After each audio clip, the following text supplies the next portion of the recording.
The morning after the Mafia gathering was slow and quiet, sunlight filtering through silk curtains, painting soft gold across Jennifer's bare shoulder. She stirred, her cheek resting against the firm chest of her husband. His arm lay heavy around her waist, his steady breath brushing her hair. The scent of him, dark spice and smoke, clung to her skin like a brand she couldn't wash away. She blinked awake, smiling faintly as memories of last night surged back. The way he had kissed her in front of every rival and ally, the shock when she disarmed and shot a man without hesitation. Now lying here, it felt surreal. She stretched lazily, and Joon-ho's eyes snapped open, sharp, as if he had never truly been asleep. His lips curved into a faint smirk. "You're dangerous even when you sleep, Mrs. Lee. Do you know how many times I almost kissed you awake?" She arched a brow, playful. "Why didn't you?" "Because," he drawled, fingers tracing down her spine. "I was enjoying the peace of having you in my bed. That doesn't come often in my world." Jennifer propped her chin on his chest, her hair tumbling forward. "Get used to it, husband. I'm not going anywhere." "But," her grin turned sly, "I need you to do something for me." His brows lifted. "What's that?" "Train me." The request startled him more than her kiss in the club that night. He studied her carefully. "Train you?" "Yes." She sat up, the sheet slipping to her waist, her confidence as bare as her skin. "You saw what I can do. My grandfather taught me how to handle a gun, but I want more. I want to fight. I want to survive if someone comes for me again. I don't want to be your weakness. I want to be your equal." For a long moment, Joon-ho said nothing. His eyes darkened, searching hers, torn between shielding her from his world and pulling her deeper into it. At last, he cupped her cheek, his thumb brushing her skin. "Jennifer, if I train you, there's no going back. You'll be part of this world. My world. Blood, violence, betrayal. They will stain you." She leaned into his touch, unshaken. "Then let it stain me. I'd rather face it head-on than hide behind your back. Train me, Joon-ho." His lips brushed hers, soft but possessive. "You're crazy," he whispered. She smirked. "And you married me anyway." And so it began. The next 2 weeks followed a rhythm neither expected. Mornings were for stances, strikes, and grappling. She was quick, fierce, and stubborn, refusing to yield even when he pinned her to the mat.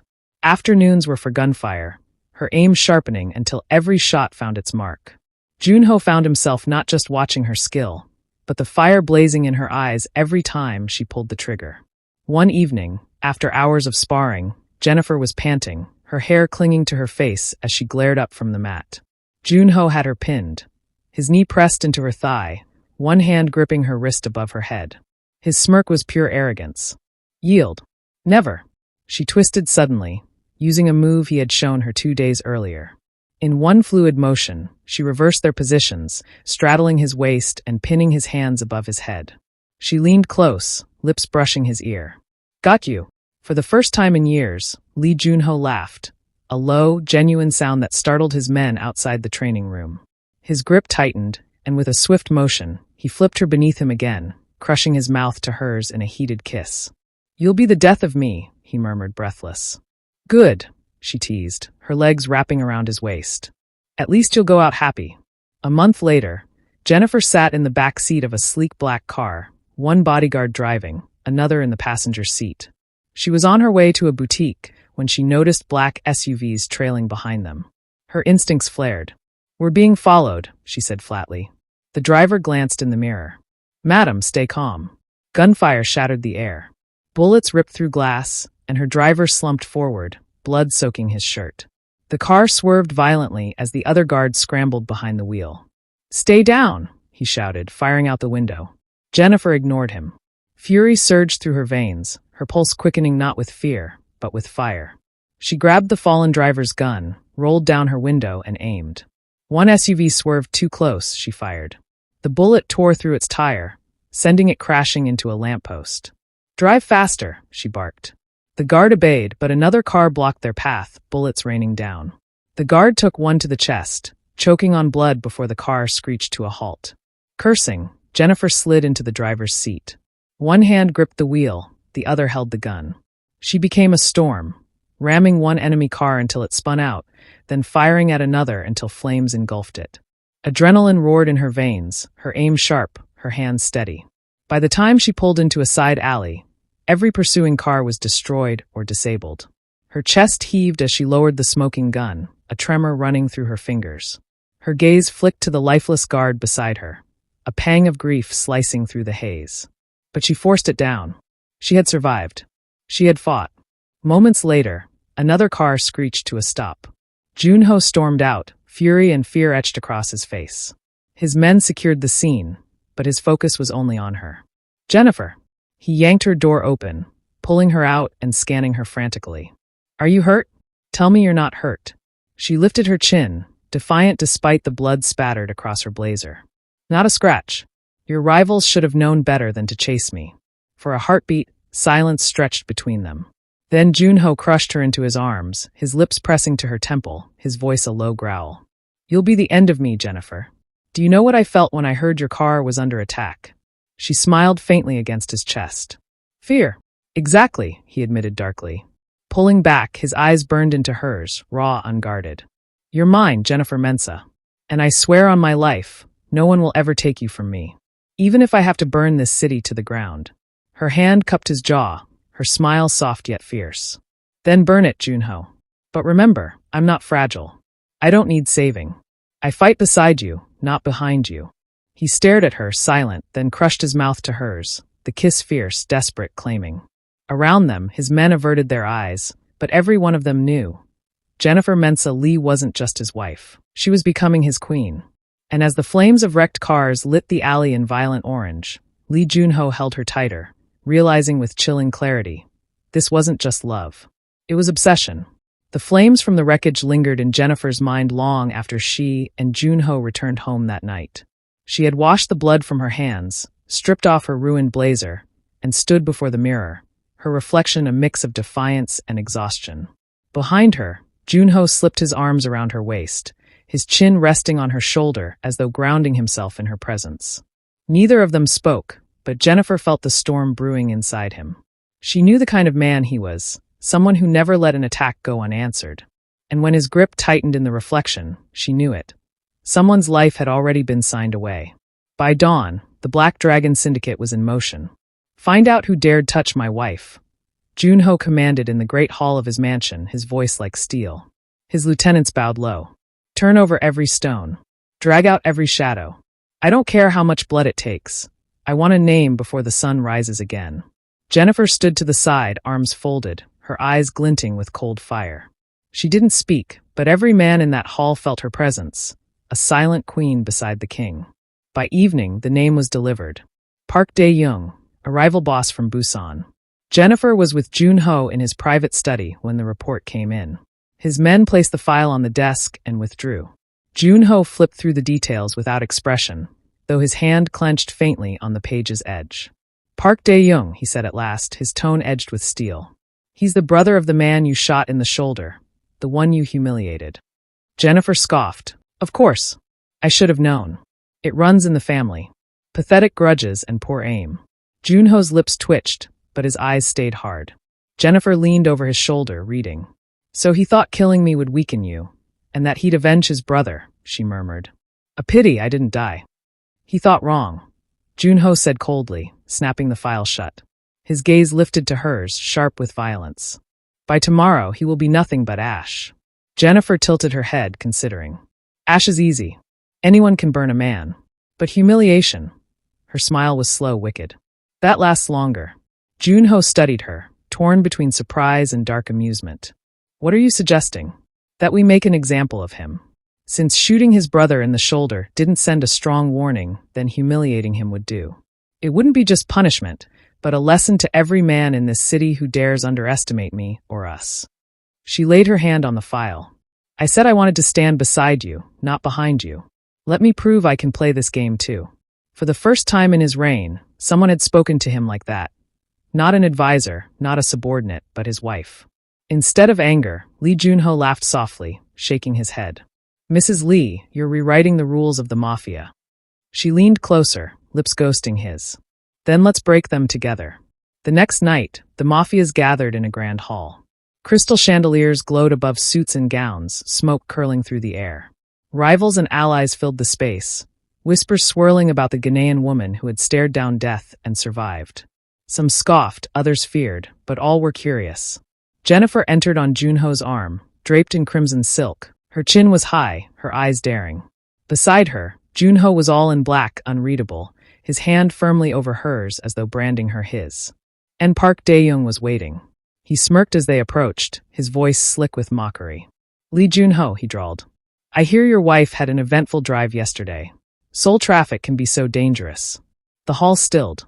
Everyone heard the veiled threat. Everyone waited for Joon-ho's fury. But before he could speak, Jennifer laughed, rich, fearless, cutting. She stepped forward, her gaze slicing straight into Park's. Funny, she said sweetly. I recall driving better than your men. Perhaps you should hire people who can actually aim.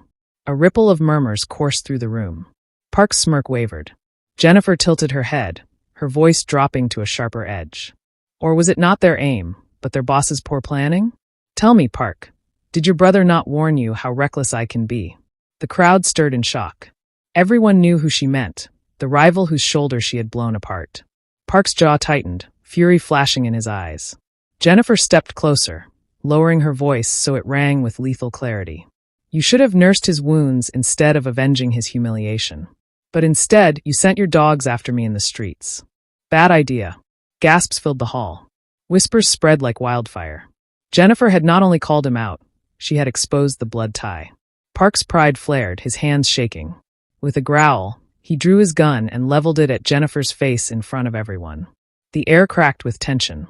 Joon-ho's men tensed instantly, guns half drawn, but Joon-ho raised a hand, stopping them. His sharp eyes stayed fixed on Jennifer, silent, watching. Jennifer didn't flinch. Her smile curved wider. Time slowed, the metallic click echoing like a drumbeat. And then she moved. Her hand shot out, twisting his wrist. The gun ripped from his grip before his brain even caught up. Two sharp shots cracked through the hall. Park screamed, his body crumpling as both bullets ripped into his legs. Blood spread dark across the marble floor. He writhed, gasping, helpless. Jennifer stood over him, calm as if nothing extraordinary had happened. She crouched slightly, her eyes glinting with cruel satisfaction. You and your brother both like pointing guns at my face. Now you'll never stand again. When you crawl, remember this. It was me who made you like this. Such a pity your brother isn't here to watch you fall. His face twisted with horror, humiliation, and pain. Jennifer slipped the gun back into his trembling hand, just as she had done to his brother. Then she turned, walking back to Joon-ho's side with the quiet poise of a queen. The room was silent except for hushed whispers, awe and fear rippling through the crowd. Joon-ho's hand closed over hers. His voice carried a dark proclamation. Anyone who humiliates her again would suffer a fate worse than what Park Dae-young would be going through. The words landed like a gavel. Park writhed on the marble, his future ruined, while the hall bowed in quiet respect. Later, in their mansion, Joon-ho poured himself a drink. Jennifer lounged on the sofa, slipping off her heels, her posture casual but her eyes glinting with fire. You were merciless, he said at last, his voice low. You loved it, she countered with a playful smile. He chuckled, then sobered. You didn't leave him to die. You left him living. Jennifer shrugged, stretching out one leg. Living with humiliation is worse than death for men like him. Death is mercy. I don't give mercy. He set his glass down and crossed the room, cupping her face in his hands. His touch was tender, but his eyes were sharp, a warning and a vow. You're changing everything, he murmured. You're changing me. Her fingers traced his jaw. And you, she whispered, are learning what it means to be loved, not feared. Their foreheads touched. His voice was rough, almost reverent. Then let us break the old rules properly. Together. She smiled, dangerous and delighted. Together. And outside, as Seoul's neon lights burned through the night, the rumor spread like wildfire. The dragon boss's wife had not only survived an attack, she had answered it with fire and humiliation that would be remembered for years. Seoul's skyline glittered like a sea of diamonds against the night, but inside the Black Dragon Syndicate's headquarters, all eyes were on Jennifer Mensah Lee. A year and a half had passed since the audacious kiss that had changed everything, and now she stood side by side with her husband, Lee Joon-ho, commanding a room of men who had once doubted her place. The long table stretched before them, lined with underbosses and lieutenants, each hardened by decades in the underworld. Yet when Jennifer entered, their gazes fell, some with respect, others with fear. She carried herself like she owned the air around her. Chin high, red lips curved in her signature smirk, and eyes sharp enough to see through weakness. She placed a hand lightly on Joon-ho's arm, signaling him to let her speak. He leaned back, lips twitching faintly. Only she could silence the Mafia with a glance. "Let me make it clear for the doubters in this room," Jennifer began, her voice low but steady. "I am not here because Joon-ho allows me to be. I am here because I earned it. And if anyone wants to test that," she leaned forward, sweetly mocking, "ask your friend whose legs I shattered last spring. He thought I was just decoration too." Silence fell like a blade. One lieutenant swallowed hard, shifting uncomfortably. Joon-ho's gaze swept the room, dark and possessive. No one dared breathe too loud. Jennifer relaxed into her chair, hand brushing against Joon-ho's. He caught it, fingers curling over hers, grounding her. In moments like this, the Mafia king wasn't just proud, he was obsessed. Later, after the meeting, the lieutenants filed out. Jennifer kicked off her heels and propped her legs on the table. Sighing immediately, they entered the living room. "You love it when I terrify them, don't you?" she teased. Joon-ho smirked, loosening his tie as he leaned closer. "I love it when you remind them you're not afraid." Jennifer tilted her head, lips curving. "Afraid of them? Never. They're just men who can die." His gaze burned into hers. Without warning, he pulled her close. Their lips collided, fierce and demanding, hands threading through hair and down spines. Then a soft cry echoed down the hall. Jennifer froze, grinning. "Duty calls." Joon-ho groaned, resting his forehead against her shoulder. "Perfect timing." "She's your daughter," Jennifer teased. "What did you expect?" Together, they walked to the private quarters. Their lavish suite was guarded outside, but inside, it was their sanctuary. In the center, a crib stood beneath a soft mobile, where their months-old baby girl squirmed and whimpered, tiny fists flailing. Jennifer leaned over, scooping her up with ease. "Shoo, little dragon," she cooed, pressing a kiss to her daughter's forehead. The baby quieted instantly, eyes blinking up at her mother with trust. Joon-ho stood beside them, his usual cold expression softened, vulnerability slipping through. He brushed the baby's cheek with his thumb. "She has your eyes. She has your stubbornness," Jennifer countered, swaying gently. "Already wakes when she wants, cries when she wants, demands attention from everyone." Joon-ho chuckled, low and rare. "She'll rule the world one day. With us as parents," Jennifer teased. "She'll have no choice." Her eyes shone with a deeper fire. When the baby finally drifted back to sleep, Jennifer laid her down carefully. They stepped out quietly, side by side.